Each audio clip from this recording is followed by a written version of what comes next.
Picture this. You're a kid in the year 2007, and your parents have asked you what you want for Christmas this year.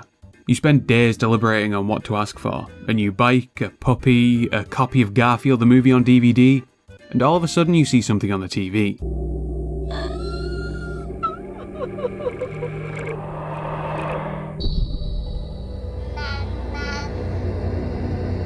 Are you asking your parents to buy you a PS3 this Christmas?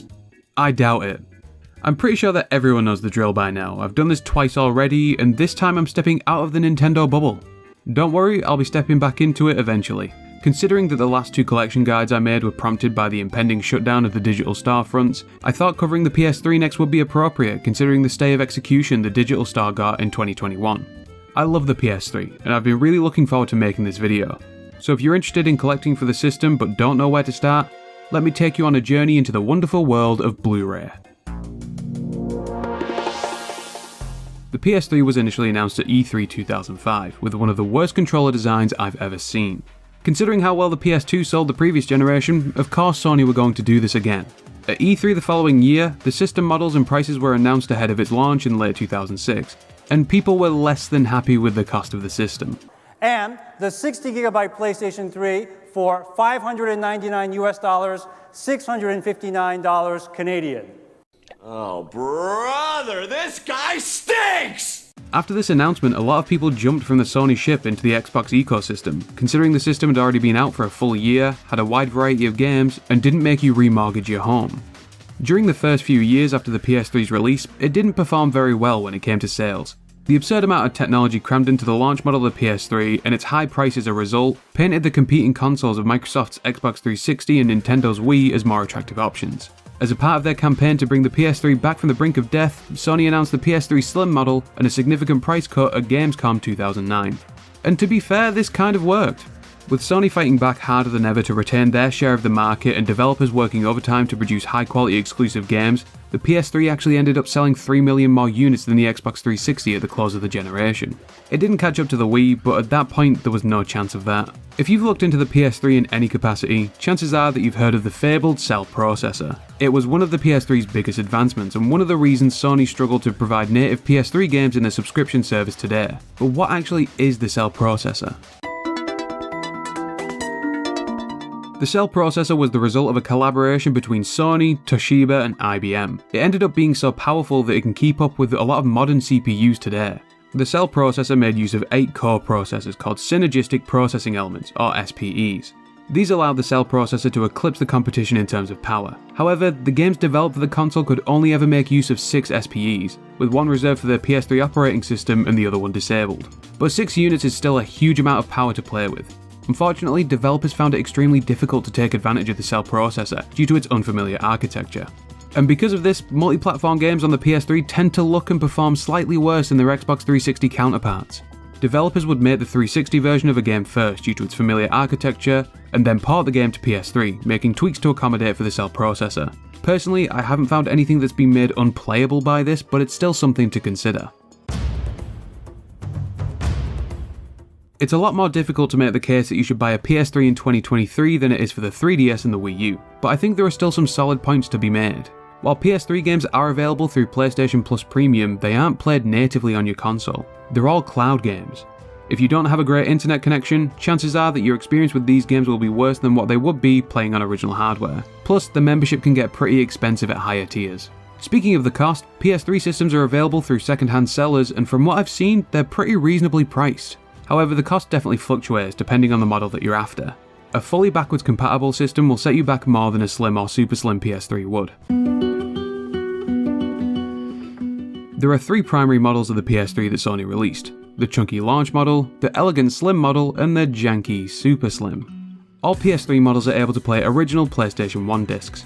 However, PS2 compatibility is limited to specific consoles. I'll put a link to the website that I got all of this information from in the description of the video. The launch model of the PS3, which I'll now refer to as the chunky model, Here comes the boy, was sold in 20, 40, 60, 80 and 160GB capacities.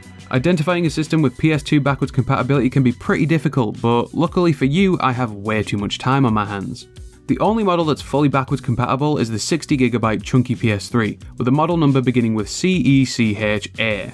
However, 20GB models with a number beginning with B, 60GB models with a number beginning with C, and 80GB models with a number beginning with E are backwards compatible with PS2 games through software emulation. The chunky PS3 has its fans, and not just for cooling the system. But with the reliability issues that it has and the awful glossy finish, I don't think I'm one of them. And here we have the model that pretty much saved the PS3.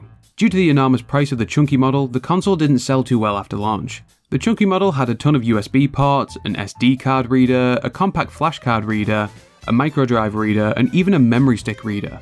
And you know what makes this worse? This was Sony showing restraint.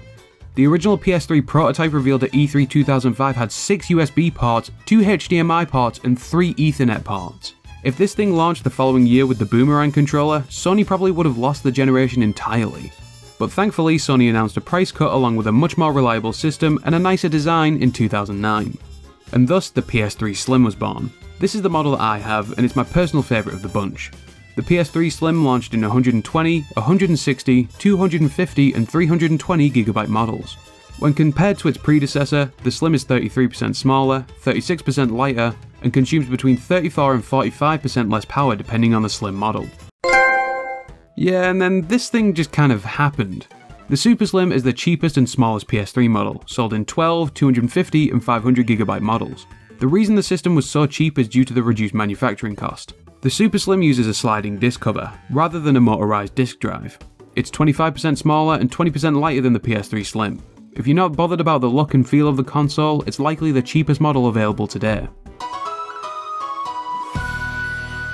Following the success of the Nintendo Wii and its motion controls that were able to get grandparents everywhere to play tennis, both Microsoft and Sony tried their hand at motion controls. Xbox had the Kinect, and PlayStation had the Move. All I do is throw that ball up in the air, and oh, jeez, and there goes the tennis racket. The Move was generally well received by critics when it launched. While it was praised as being the best motion control in terms of performance, there wasn't much support for the accessory, which led to it underperforming in the long run. And since the Move controls were also used for PlayStation VR, they can be a bit pricey nowadays. I'm not going to mention PlayStation Move at any other point during this video. I really don't have that much knowledge or experience on the subject to be able to comment reliably on whether it's worth picking up or not. With the PS3 having a library of over 2,000 games, there's no way I'm going to mention everyone's favourite title. If you're going to yell at me for forgetting this game or that game, at least yell in the comments so that way other people can check those games out if they're interested. I'll start with exclusive games, as these are the ones that are most likely to persuade you to pick up a PS3. Some of these may have been remastered for later consoles, but they were exclusive to PS3 at release. The system's exclusive library caters to a ton of genres, so no matter what you like, there's at least a few games to interest you. For your action fans, you have Metal Gear Solid 4, Heavenly Saw, the Infamous games, the Yakuza series, and God of War 3 and Ascension. Do not deny me my doobie! Racing games like MotorStorm, Gran Turismo 5 and 6, and Twisted Metal are sure to be hits with the racist of the family. As for platformers, you have the Little Big Planet games which started on PS3, as well as the continuation of the Ratchet and Clank series, Sly Cooper Thieves in Time, and Puppeteer, which I've heard is a bit darker than the other games mentioned for this genre. Some story-centric games for the console include the first 3 Uncharted games and Heavy Rain. There's also a game that's kind of underground, you might not have heard of it, just a little title called The Last of Us. Anime fans might enjoy games such as One Piece Pirate Warriors 1 and 2, J-Stars Victory vs Plus, and Bleach Soul Resurrection. And fans of first-person shooters might get a kick out of games like the Resistance series and Killzone 2 and 3. Unfortunately, the servers for these games have most likely been turned off, so your only real option in these games is the single-player campaign and local multiplayer. The PS3 was also home to a lot of HD remasters. Since a lot of PS3 models lacked backwards compatibility, some PS2 games were re-released in packages for the current generation. While the games were stretched to fit widescreen displays and had some slight visual upgrades, they were made on the cheap just so the games were available for a new generation. They're not terrible collections, but it just doesn't feel like a ton of love went into these parts. Some of the HD collections I'd recommend are the Ratchet and Clank Trilogy, the Jak and Daxter Trilogy, the God of War collections, one for the PS2 games and the other for the PSP games, the Sly Cooper Trilogy, the Devil May Cry Trilogy, and the Metal Gear Solid HD Trilogy. If you don't have any of the consoles from the 7th generation, there are some multi-platform games that you might want to consider picking up. The Batman Arkham games are some of the greatest superhero games of all time, and they still hold up really well today. They birthed the meme of "it makes you feel like Batman," and for a good reason.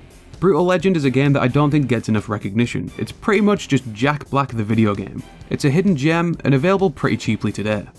If you enjoy Final Fantasy, you might want to pick up a few titles that haven't been brought forward to current platforms other than PC. Final Fantasy 13, 13-2 and Lightning Returns are all available on PS3 and Xbox 360. You know me, I love Persona 5. It was released on both PS3 and PS4, so this definitely isn't the best way to play it. But I just need to mention Persona in at least every other video, otherwise I'll start to get withdrawals. And the final recommendation for this section is a huge personal favourite of mine, the Transformers Cybertron series. These games take you through the civil war and eventual fall of the planet Cybertron before the Transformers travel to Earth. And if you've been scarred by the live action movies, maybe give these games a try, it might save the franchise for you. This section is pretty similar to the one from the Wii U video, because there weren't too many special edition consoles released. There were actually a few really cool variations, but these were given away by Sony for E3 2014, and only one of each of these variations was made. But other than that, I've scoured the internet and made a montage of the best special edition PS3 consoles I could find. So sit back, relax, and enjoy.